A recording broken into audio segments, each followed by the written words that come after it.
Welcome to YOUCANIC. Today here in YOUCANIC we have a 2013 Dodge Grand Caravan. On this Dodge Grand Caravan, I'm going to show you how to be able to get into your vehicle. Say your car engine battery is dead, the 12-volt battery, or if this key fob battery is dead. And so when you hit the buttons to unlock it and you can't get in, how you get in there.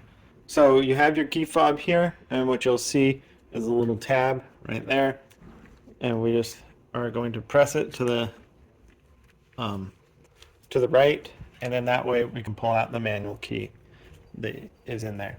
And so then you'll just take the manual key, put it into the key, and then be able to turn the key quarter turn to the left to unlock the door, and then you'll be able to open up the door, and that way you can open up the hood to be able to jump start the vehicle and or change the battery if that's what you need to do.